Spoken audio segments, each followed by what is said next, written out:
Hey everybody. Sorry about that. I was just going through the old YouTube graveyard a little bit too much and accidentally got buried alive. So, how's everybody doing? I hope things are going well for y'all lately.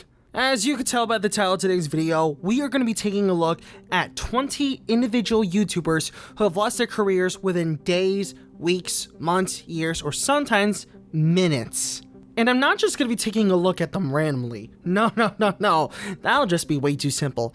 I decided to go after each of these YouTubers in order of when they started losing subscribers. From Onision to Zoella to Social Repose to a certain gaming YouTuber we'll get to at the end of the video, we'll be diving into their channel to see whether or not they were good from the start, whether or not their channel deserved to die, and whether or not their content holds up today.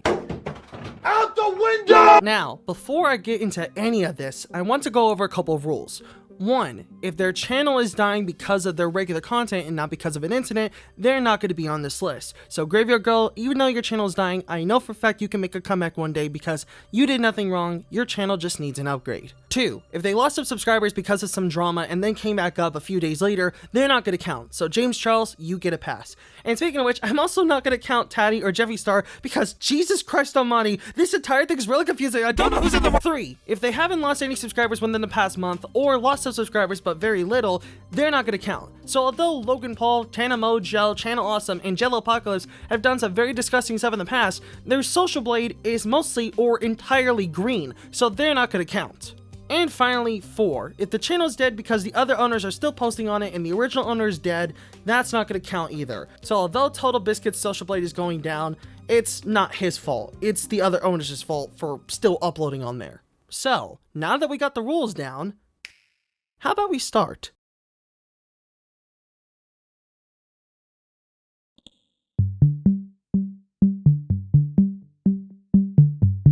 Let's start things off with good old onion boy Onision. Although I don't have anything original to say about this person since there's already thousands of videos on the same topic, I'm gonna sum things up a bit. The reason why I put him as the first YouTuber on the list is because in 2009, he uploaded a video titled Murder Eaters, a video replying those that like to eat meat and replying to comments in very moronic ways. Let's just say after the video was released, it didn't get that good of a reception, and of course Onision had to take it down. Then, on October 5th, 2012, he uploaded a video titled Your Emo Problems Rise Above It on his Onision Speaks channel, where he replied to a suicidally depressed person's comment saying that it wasn't their abusive mother's fault that they're depressed, but they're the one at fault. And that is really heartbreaking to watch. But that's all the stuff I want to mention that he did for now. Even though he lost literally thousands of subscribers after that, he's still somehow gaining a couple hundred to this very day. And while yeah, his newer videos aren't getting that much attention as they get now, I mean 4,000 views, that's pretty bad from what you had back then, and especially for the fact that you have about 2 million subscribers, but still, he is somehow gaining a fandom today. He's still getting a new generation of fans, even though he's a very abusive person, and everybody's already known that. But as for the content itself, it's kind of alright. It's still Onision, nothing has really changed, but he is still, you know, making videos like he used to back then. So do I think his channel deserved to die for what he did? Yeah, he did a lot of pretty abusive stuff, so I think his channel did deserve to die. Is his newer videos alright? Yeah, I'll give it a pass. I mean, it's just a sketch comedy YouTube channel. The videos are alright, especially with their like to dislike ratios, so I'll give that a pass.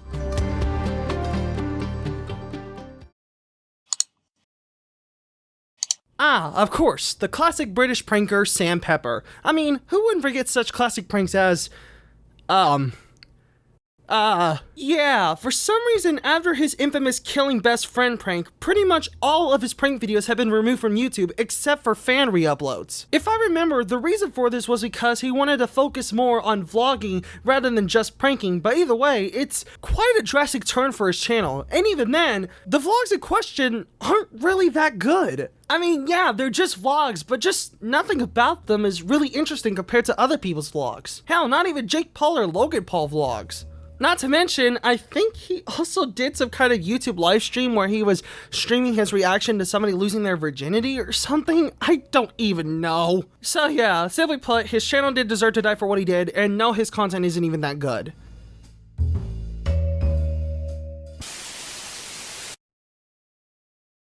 Our first Minecraft YouTuber on the list, and unfortunately, our first pedophile on the list. I don't want to go too much into detail on what happened, but let's just say a 15-year-old was pretty much ripped to shreds by Lionmaker, and I don't mean that physically, I mean mentally. Surprisingly, even after this, Lionmaker is still uploading videos to this very day. And if you don't believe me, he just created a YouTube channel not long ago, and it's already at 15,000 subscribers. And looking at his content, if this was done by another YouTuber, then it would actually be good, but since it's Lionmaker, yeah. Of course it's not. So, in conclusion, yeah, his channel deserved to die because he's a big fucking creep, and his content is alright as long as it's done by a different YouTuber. Case closed.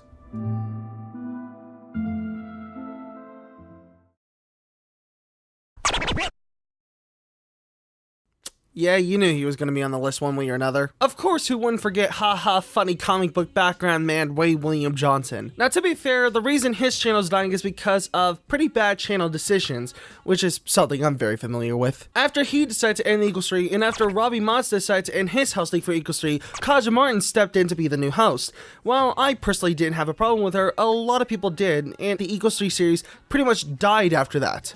After a couple months of inactivity, Ray decided to release his song Conspiracy Theory Guy in March of 2018, and honestly, I think it's an alright song. Not only does it sound like a song you would hear on Ray's previously retired project Your Favorite Martian, but it also has a classic Your Favorite Martian guest star, Wax. And I'm not the only one here. You can scroll through the comment section of this video and you'll see a bunch of people saying how it sounds like Your Favorite Martian. After that, he released 2 more music videos, one for the song Fred Astaire and one for My Life is Dope. And then after that, nothing. It's been 10 months since he uploaded something, and it kind of just hurts me in a way. Now the question is, did his channel deserve to die? Honestly, no. I don't think it really deserved to die, all because of some bad decisions here and there. And yes, I did know he did steal from some jokes from Grady Andre, but that was just one thing that he did that was bad. And as for the newer content, I'm a bit mixed on it.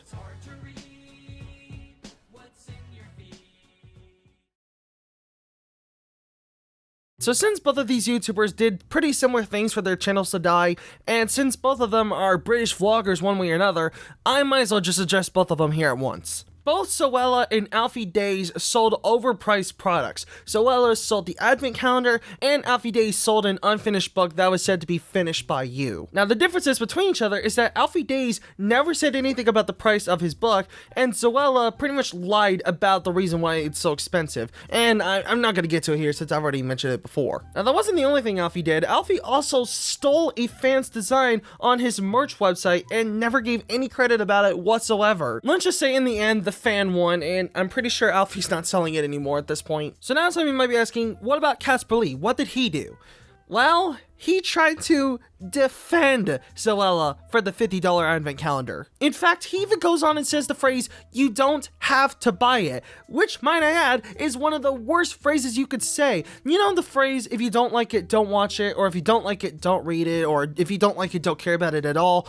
Those are not really good phrases. So yeah, my final answers for all 3 of these YouTubers are mixed. And it's up to anybody's interpretation whether or not their channels deserve to die for what they did.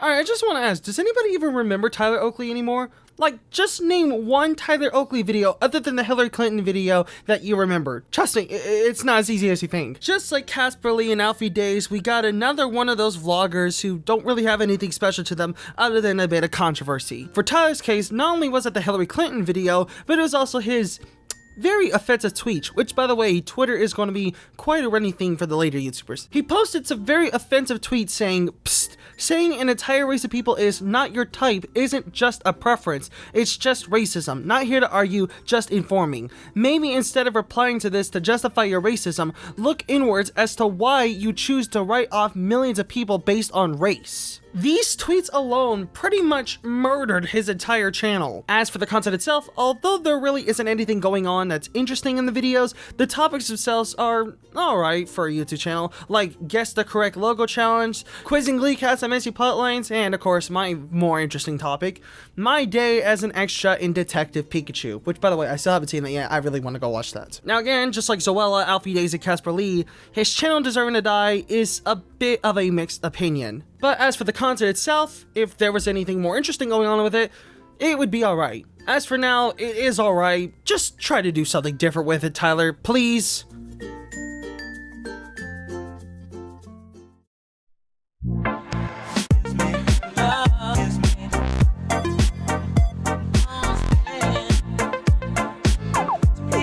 Hey, what's up guys? Welcome back to a brand new video. Alright, I'll stop with that voice. But yes, we all know about the infamous content cop video on LeafyIsHere, which somehow managed to gain 36 million views, even though he has, what, like 4 million subscribers? Either way, this video did a lot to Leafy, even though it was all just jokes about his chin. But let's go over all the main stuff and the reasons why his channel has died.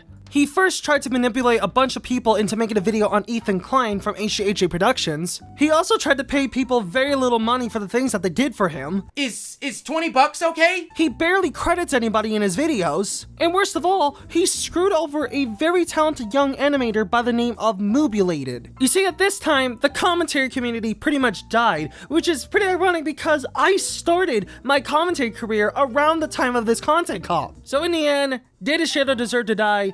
Yeah, he was pretty abusive and manipulative, so I have to say yeah for that. And for the content itself, it's just commentary. It's where it all started, but it's not that really interesting compared to other people's commentary videos. So, again, mixed opinion.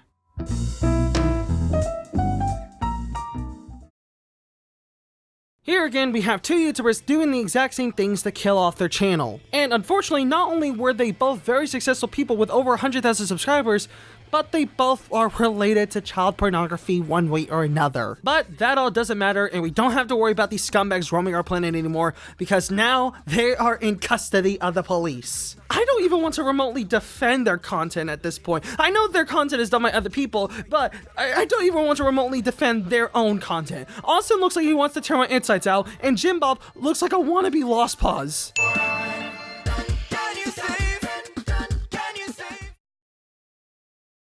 Finally, a family vlogging channel. I need to get away from all this disgusting stuff. Hopefully there's something on here that's safe. Heather and Mike, the father and stepmother who run the YouTube channel DaddyOFive, have lost custody of their 2 children. Oh no, what the fuck? I've always wondered one day whether or not a family vlogger would do anything abusive, and it turns out today just happened to be the day. Well, if today was 2 years ago, but still. Honestly, from the start, I knew that DaddyOFive was a very abusive father, because, I mean, just look at his previous stuff. How could you not find that shit abusive? And what makes this even more disturbing is that the father of DaddyOFive, the one who started this all to begin with, is still posting stuff to this very day. I mean, yeah, he lost custody of his children, but still, he's still online, somehow. And their terrible apology video about the whole thing just makes it worse. I don't even want to waste my breath anymore on this channel. Let's just move on.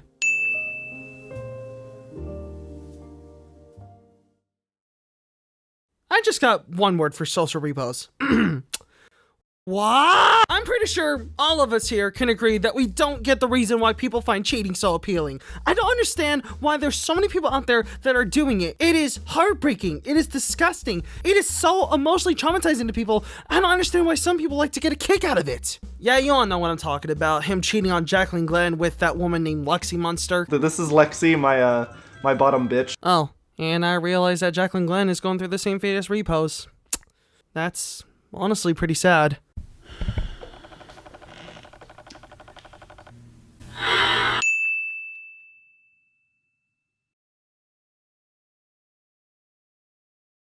If Tyler Oakley is the king of forgettability, then Trisha Paytas is definitely the queen, because I don't remember a single solitary video that she did on her channel at all. Not even the videos that she did with Shane Dawson. Anyway, the reason for her channel dying, like many other YouTubers, is abuse and manipulation. You know, sometimes I really want to know what the f is going on in some of these people's minds.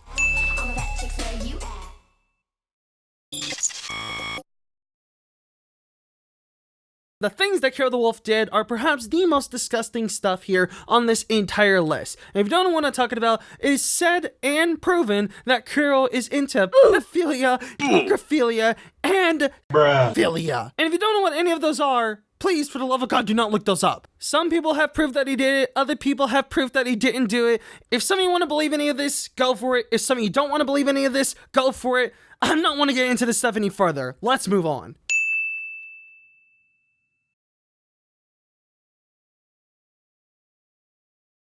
Laura, the classic racist, no-tier releasing beauty vlogger. The one that truly everybody likes. And the one that everybody likes to milk a lot.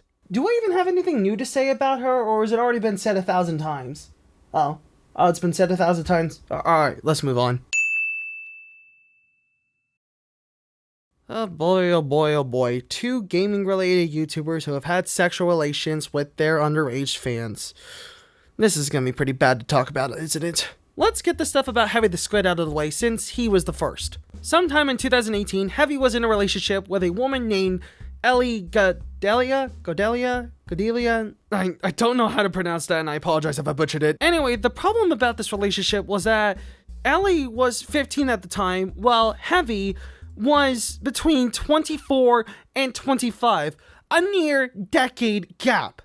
Wow. And what makes the whole thing worse is that they roleplayed with each other, and the pictures for these roleplays are online. I'm only going to show one of these screen caps, but I'm pretty sure the whole thing is just online for you to find. And for Mechawreck's case, he was recently exposed for asking his 12 to 16-year-old fans to moan for him in a voice chat, and also talked about his masturbation problems in front of them. You want to know what would be a safer, easier, and more legal option other than to ask your kitty fan to moan for you? Going onto a legal adult site, having your own party at the chair, and not have to torture your fans for life. It is such a simple answer, yet they have to make it so stupid! But yeah, like with Lionmaker, Austin Jones, and all these other YouTubers, their content is alright if it's done by a different person.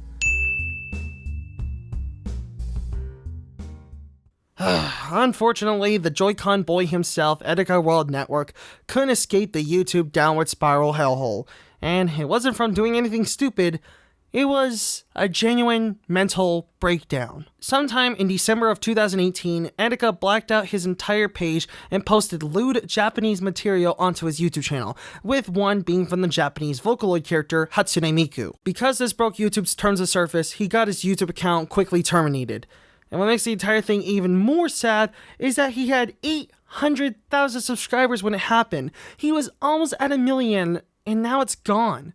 I'd like to go more to it in a later video, but for now, let's leave this whole controversy to rest, including his other breakdown on Twitter. Although what he did break the terms of service, I still don't think he deserved to have his channel terminated. It was just a quick mental breakdown and he didn't know what to do at the time.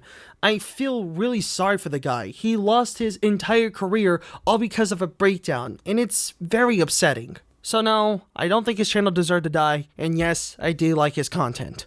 I will always be a Joy-Con boy for life. Joy-Con boys! Joy-Con boys! Oh my god.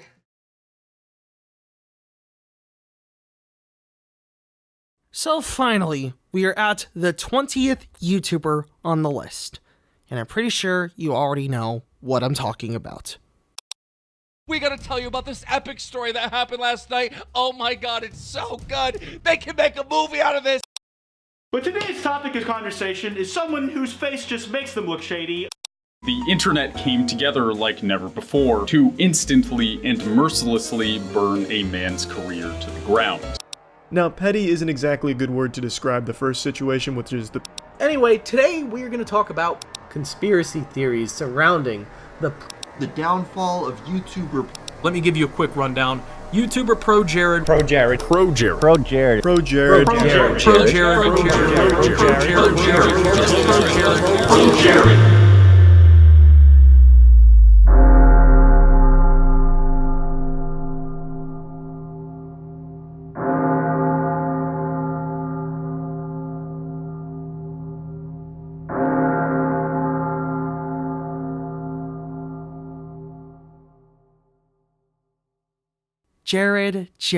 Jared. Oh, I am so disappointed in you. I thought you could easily get away with controversy, but you had to put your dick in another woman, didn't you? Okay. I gotta calm down. I know, it's traumatizing, but I just have to calm down. But yeah, as you can tell, I am very furious about the ProJared controversy. I remember watching his channel long ago when he made that video about that Wii knockout console, and I thought it was pretty funny. And a lot of other people thought so as well, and once he hit 1 million subscribers, everything just plummeted fast. I think it was at this point that YouTube controversy was starting to annoy people, so as soon as news about Jared was released, people just started getting sick of it and just unsubscribed very fast. I mean, think about it. When the news about Onision was released, people were unsubscribing very, very slowly, and as soon as the stuff about social repos came out, it did the same thing. But as soon as the James Charles controversy came out and the ProJared controversy came out, things just started going down incredibly fast, faster than anything. I know a lot of people feel the same way, but this really did affect me on a personal level because I watched this channel for years, even a few days before this news was released. I may sound like the plenty of thousands of YouTubers that have already talked about him, but it's the honest truth. It really did affect me personally. But yeah, I think we all know what my final rating is.